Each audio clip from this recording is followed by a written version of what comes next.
क्या आप एक नए ट्रेडर हैं जो स्टॉक मार्केट में पैसे बनाना चाह रहे हैं? दुनिया भर में लाखों लोग हर दिन स्टॉक्स ट्रेड करते हैं, लेकिन उनमें से कुछ ही लोग सक्सेसफुल होते हैं। सच तो ये है, ट्रेडिंग आसान नहीं है। इसमें काफ़ी मेहनत, डिसिप्लिन और पेशेंस की ज़रूरत होती है। लेकिन अगर आप एफर्ट डालने को तैयार हैं तो ये एक बहुत ही फ़ायदेमंद एक्सपीरियंस हो सकता है। न्यू ट्रेडर रिच ट्रेडर एक नए ट्रेडर की ही जर्नी है जिसे एक एक्सपीरियंस ट्रेडर सलाह देते हैं। इस बुक में ट्रेडिंग साइकोलॉजी से लेकर रिस्क मैनेजमेंट और ट्रेडिंग सिस्टम्स तक सब शामिल है। तो आज हम इस वीडियो में इसी बुक से आपके लिए कुछ वैल्यूएबल लेसन्स लेकर आए हैं। तो चलिए देखते हैं। Lesson number 1, focus on trading plan not profits. Author कहते हैं, जब मार्केट में न्यू ट्रेडर आता है तो बड़ी बड़ी एक्सपेक्टेशंस के साथ आता है। अपने नए 10,000 रुपये के ट्रेडिंग अकाउंट को पहले ही साल 40,000 में बदलना चाहता है। एक तरह से वह अपने पहले ही साल दुनिया के टॉप ट्रेडर्स में से एक बनना चाहता है, जो कि एक बिगिनर के लिए बहुत ही खतरनाक गोल है। पहले ही साल एकदम बहुत सारे पैसे बनाने के बजाय इसकी बहुत ज़्यादा प्रोबेबिलिटी है कि आप पहले साल पैसे खोएंगे। लगातार पैसे बनाने से पहले मार्केट आपको कई लेसन सिखाएगा। और ऑथर कहते भी हैं कि सबसे खतरनाक चीज़ जो आप कर सकते हैं वो है शुरुआत में ढेर सारा पैसा बनाना। ये आमतौर पर लॉन्ग रन में लापरवाही और बड़े नुकसान की ओर ले जाता है। आपको धीरे धीरे अमीर बनने का गोल बनाना चाहिए। Get rich slowly. आपको लॉन्ग पीरियड ऑफ टाइम में कंसिस्टेंट रिटर्न्स पर फोकस करना चाहिए। एक ट्रेडर के रूप में आपका सबसे पहला काम एक स्ट्रॉन्ग ट्रेडिंग सिस्टम बनाना है, ना कि क्विक प्रॉफिट्स के सपने देखना। वास्तव में एक अच्छा ट्रेडर हर साल 10% से 25% रिटर्न या उससे ज़्यादा प्राप्त करता है। कुछ अच्छे साल 50% या उससे ज़्यादा रिटर्न दे सकता है, लेकिन ऐसा बहुत ही कम होता है। इसकी ज़्यादा संभावना है कि एक ट्रेडर पहले साल पैसे खो देगा, लेकिन एजुकेशन प्राप्त करेगा। आपको इसे ट्यूशन की फीस देने की तरह समझना चाहिए। ट्रेडिंग किसी दूसरे प्रोफेशन की तरह ही है और आप अक्सर प्रोफेशनल ट्रेडर के अगेंस्ट में ही ट्रेड कर रहे होते हैं। जैसे कि एक सर्जन सिर्फ एक किताब पढ़कर ऑपरेशन करना शुरू नहीं कर देता है, बल्कि दूसरे डॉक्टर से प्रॉपर प्रोसीजर सीखने के लिए उसे मेडिकल स्कूल ज्वाइन करना पड़ता है। और पेड प्रोफेशनल बनने से पहले वे प्रैक्टिस करते हैं और गलतियाँ करते हैं ताकि वे रियल ऑपरेशन के वक्त गलतियां ना करें। ट्रेडिंग इससे अलग नहीं है। खुद सोचें, एक लाश पर सर्जरी करना और एक जिंदा इंसान पर ऑपरेशन करने के बीच एक बड़ा डिफरेंस है। वैसे ही ट्रेडिंग स्ट्रेटेजी या प्लान को चार्ट्स पर करने और असल मार्केट में करने में एक बड़ा डिफरेंस है। मुझे पूरा यकीन है कि डॉक्टर्स को ऑपरेशन रूम में स्ट्रेस ज़रूर आता होगा और डॉक्टर्स को उस वक्त स्ट्रेस मैनेज करना चाहिए और अपने स्किल में और साथ ही साथ सही प्रोसीजर्स का पालन करने की अपनी एबिलिटी पर पूरा विश्वास होना चाहिए। उसी तरह ट्रेडिंग करते समय भी सबको स्ट्रेस आता है, पर रिच ट्रेडर स्ट्रेस मैनेज करता है और अपने स्किल्स और ट्रेडिंग प्लान में विश्वास बनाए रखता है। और खुद सोचे कि एक डॉक्टर सर्जरी करते समय ये सोचता है क्या कि उन्हें कितनी पेमेंट मिल रही है। तो आपको एक ठोस स्ट्रेटेजी, सिस्टम और ट्रेडिंग प्लान पर फोकस करना चाहिए और ना कि प्रॉफिट्स पर। अच्छी ट्रेडिंग आपको प्रॉफिट्स देगी, पर प्रॉफिट्स पर फोकस करने से आमतौर पर खराब ट्रेडिंग ही होगी। Lesson number 2, manage your trading stress. आप सभी जानते हैं कि ट्रेडिंग में हर किसी को स्ट्रेस आता है और यही न्यू ट्रेडर स्ट्रेस के कारण गलत डिसीजंस लेते हैं और दूसरी तरफ रिच ट्रेडर स्ट्रेस को मैनेज करते हैं। अब ज़्यादातर स्ट्रेस अननोन वेरिएबल से आता है, जब हमें नहीं पता होता कि आगे क्या करेंगे। तो आप अपने सिस्टम में ज़्यादा से ज़्यादा अननोन्स को हटाकर अपने स्ट्रेस के लेवल को कम कर सकते हैं। आपको अपने ट्रेडिंग प्लान और वॉच लिस्ट को समझना चाहिए और ट्रेडिंग शुरू करने से पहले ही आपको सब चीज़ जान लेना चाहिए, जैसे आप क्या खरीदेंगे, किस स्टॉक के कितने शेयर से आप ट्रेड करेंगे और एक्सेट्रा एक्सेट्रा।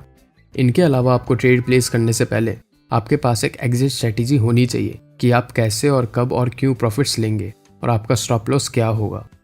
और आपको अपने स्टॉक को या तो एक स्पेसिफिक परसेंटेज लॉस पर या प्राइस का सपोर्ट के तोड़ने पर या ट्रेंड चेंज होने पर बेचने का प्लान बनाना चाहिए। इससे आपको ट्रेडिंग करते वक्त पता रहेगा कि आपको कब क्या और क्यों करना है, जिससे आपका स्ट्रेस कम होगा। अब हर ट्रेडर को स्ट्रेस एक्सपीरियंस होता है और ऑथर कहते हैं कि इसे किसी दूसरी जॉब की तरह ही मैनेज करना चाहिए। अगर आपके ट्रेडिंग प्लान बनाने के बाद भी आपका स्ट्रेस लेवल हाई है, तो आप या तो बहुत बड़ा ट्रेड कर रहे हैं या आपको अपने सिस्टम पर भरोसा नहीं है। ऑथर भी कहते हैं, if you experience high levels of stress during trading, either your position size is too large or you don't have enough confidence in your system. To reduce stress, lower your positions or do more testing on your system. अगर आप जानते हैं कि आपका system over the time winner है ही, तो अपनी position size को आधा करने की कोशिश करें। अगर 1000 शेयर्स को ट्रेड करना आपको स्ट्रेस देता है, तो 500 को ट्रेड करने की कोशिश करें। अगर आपको फिर भी ये ज़्यादा लगता है तो इसको और कम करें और 300-400 शेयर्स पर ट्रेड पर जाएं। और अगर आपको लगता है कि आपके स्ट्रेस का कारण अपने सिस्टम पर भरोसा ना करना है तो आपको अपनी स्ट्रैटेजी को बैक टेस्ट करने की ज़रूरत है। सिस्टम और उसकी कॉम्प्लेक्सिटी के बेसिस पर इसके लिए कंप्यूटर प्रोग्राम्स और हिस्टोरिकल चार्ट्स के साथ आपको बाय और सेल सिग्नल्स को टेस्ट करने की ज़रूरत हो सकती है। आप पेपर पर या सिमुलेटर पर अपने एग्जैक्ट एंट्री और एग्जिट सिग्नल्स पर ट्रेड करके भी अपने मेथड को टेस्ट कर सकते हैं। अपनी सफलता के सही अनुमान के लिए आपको अलग अलग टाइप्स के मार्केट में कम से कम 30 ट्रेड्स करने की ज़रूरत होगी। इसलिए ऑथर ये श्योर करते हैं कि उनके पास एक ऐसा सिस्टम हो जिसको वो फॉलो कर सकें, जिससे कि वो कंफर्टेबल हो, और उन्हें अपने सिस्टम को टेस्ट करने की ज़रूरत पड़ती है ताकि ये श्योर होए कि ये एक विनिंग सिस्टम है और उन्हें अपने सिस्टम पर भरोसा होए। और अगर उन्हें फिर भी बहुत प्रेशर फील होता है तो वे अपने ट्रेडिंग साइज को तब तक कम करते जाते हैं जब तक कि वो कंफर्टेबल ना हो जाएं।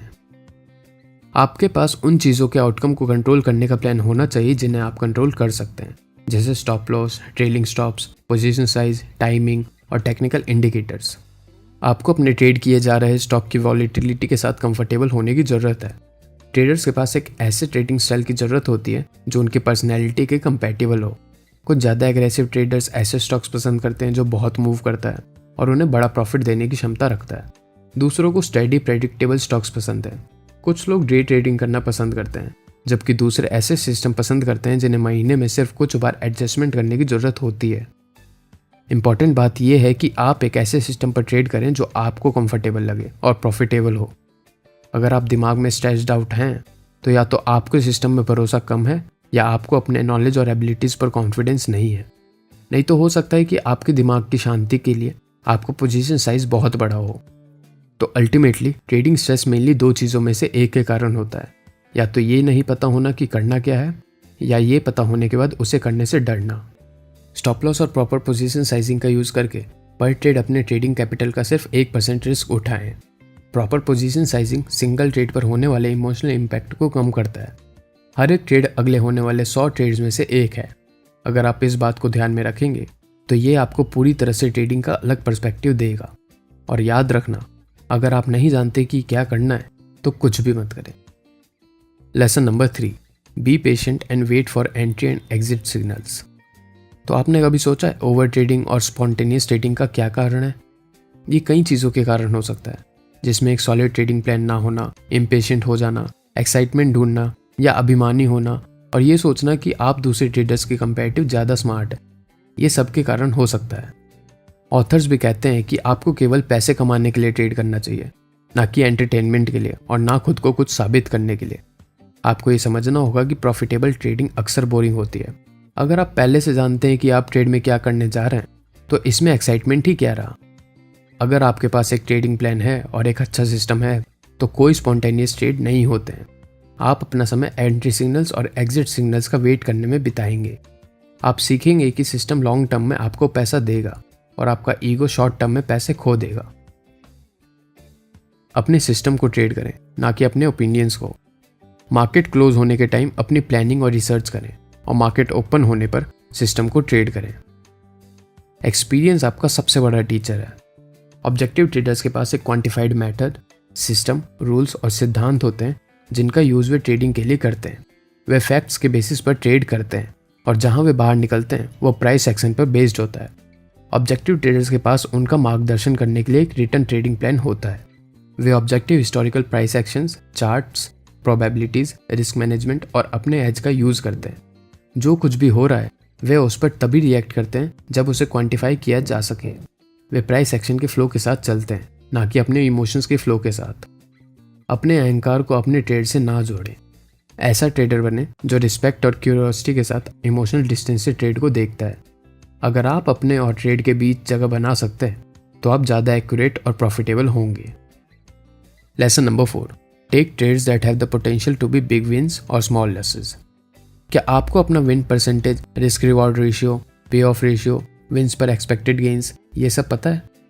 ये सब बहुत इंपॉर्टेंट है कि आपको क्लियर हो, क्योंकि 50% विन रेट के साथ भी अगर आप 10 ट्रेड्स में सिर्फ 5 बार 2% हारते हैं और 5 बार 1% जीतते हैं, तब भी आप आखिरकार 5% लॉस में ही हैं अपने खराब रिस्क रिवॉर्ड रेशियो के कारण। बड़े लॉसेस आपके अकाउंट को जल्दी ख़त्म करते हैं और छोटे गेंस बहुत कम काम करते हैं उन लॉसेस को पे करने के लिए। इसलिए ये इंपॉर्टेंट है कि आपका रिस्क रिवॉर्ड रेशियो सही हो और आप उस पर टिके रहें। अगर आप कंसिस्टेंट पोजीशन साइज और अच्छा रिस्क रिवॉर्ड रेशियो नहीं रखते हैं तो आप अपना पे ऑफ रेशियो बिगाड़ लेंगे। पे off ratio basically average winning trade का एवरेज लूजिंग ट्रेड से रेशियो है। रेशियो ग्रॉस प्रॉफिट्स और ग्रॉस लॉसेस को डिवाइड करने पर आता है। जितना ज़्यादा रेशियो होगा उतने ज़्यादा चांसेस है आपके विनिंग स्ट्रेटेजी होने के। 1.5 से कम रेशियो के साथ सक्सेसफुल ट्रेडर होना मुश्किल है। कई ट्रेडर्स कम से कम हर एक रुपए के रिस्क पर 2 रुपए का रिवॉर्ड चाहते हैं। जैसे अगर उसी 50% विन रेट के साथ आप 5 बार 5% लूज करते हैं और 5 बार 10% गेन करते हैं तो आप आखिरकार 25% गेन ही कर रहे हैं। ये महत्वपूर्ण है कि जब आप अपने सिस्टम पर टेस्टिंग और ट्रेडिंग कर रहे हों तो आप अपने विनिंग परसेंटेज और पे ऑफ रेशियो पर ध्यान दें ताकि आपको प्रॉफिट के एक्यूरेट एक्सपेक्टेशंस हो सके। अपने सिस्टम में भरोसा बनाना भी महत्वपूर्ण है ताकि आप हारने पर भी उस पर ट्रेडिंग कंटिन्यू कर सकें। सभी सिस्टम ड्रॉडाउन से गुजरते हैं। ऐसे समय जब मार्केट कंडीशंस आपके सिस्टम स्टाइल के बेस्ड पर प्रॉफिट के लिए अनुकूल नहीं होते हैं, इसलिए आपको उन लॉसेस को मैनेज करना आना चाहिए। जॉर्ज सोरोस भी कहते हैं, it's not whether you are right और wrong that's important, but how much money you make when you are right and how much you lose when you are wrong. ये महत्वपूर्ण नहीं है कि आप सही हैं या गलत हैं, लेकिन जब आप सही होते हैं तो आप कितना पैसा कमाते हैं और जब आप गलत होते हैं तो आप कितने पैसे गंवाते हैं, ये इंपॉर्टेंट है। ट्रेड्स को एसिमेट्रिक होना चाहिए। डाउन साइड को अच्छे से केयरफुली प्लान्ड और मैनेज्ड किया जाता है, लेकिन अप साइड ओपन एंडेड होता है। ये सक्सेसफुल ट्रेडिंग का एक इंपॉर्टेंट एलिमेंट है। Lesson number 5, don't trade based on your opinions और feelings, only trade your system.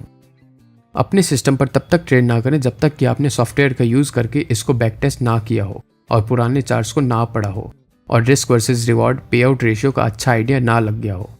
एक एक्यूरेट बैक टेस्ट के लिए आपको कई तरह के मार्केट इन्वायरमेंट्स में कम से कम 50 से 100 हाइपोथेटिकल ट्रेड्स की ज़रूरत होगी।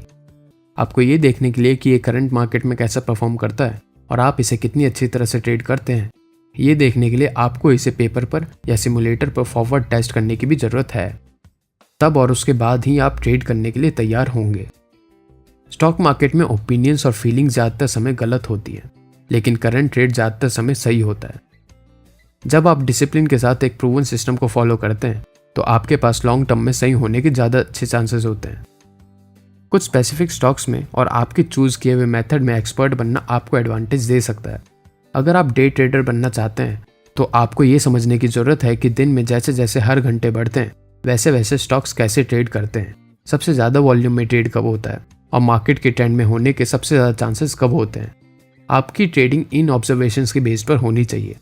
जैसे आप पहले 1 घंटे बाहर बैठना चूज़ कर सकते हैं क्योंकि उस वक्त बहुत चॉपी होता है, तो आपको मार्केट के ऑब्जर्वेशंस और अपनी स्ट्रेटेजी के बेस पर ट्रेडिंग करनी चाहिए। ऑथर कहते हैं कि आपको सिर्फ मार्केट के ट्रेंड के डायरेक्शन में ट्रेड करना चाहिए और अपने सिस्टम को सारे डिसीजंस लेने देना चाहिए, ना कि अपने ओपिनियंस और फीलिंग्स को। अपने वॉच लिस्ट के स्टॉक में और एक मेथड में एक्सपर्ट बने। जहां वॉल्यूम है वहां ट्रेड करें, ना कि लिक्विड स्टॉक्स या मार्केट्स में। तो यही थे new trader rich trader book के कुछ वैल्यूएबल लेसन्स। वैसे ये बुक पूरी प्रैक्टिकल एडवाइस से भरी पड़ी है जिसे कोई भी ट्रेडर यूज़ कर सकता है, चाहे वो कोई भी एक्सपीरियंस लेवल का ट्रेडर हो। तो कैसी लगी आपको ये वीडियो, हमें कमेंट करके ज़रूर बताएं। और अगर आपको न्यू ट्रेडर रिच ट्रेडर का फुल बुक एक्सप्लेनेशन चाहिए तो वो भी हमें कमेंट करके ज़रूर बताएं। अगर ये वीडियो पसंद आई तो इसे लाइक करें और ऐसे ही ट्रेडिंग, इन्वेस्टिंग और पर्सनल फाइनेंस की वीडियोस देखने के लिए हमारे चैनल को सब्सक्राइब करें। देखने के लिए धन्यवाद।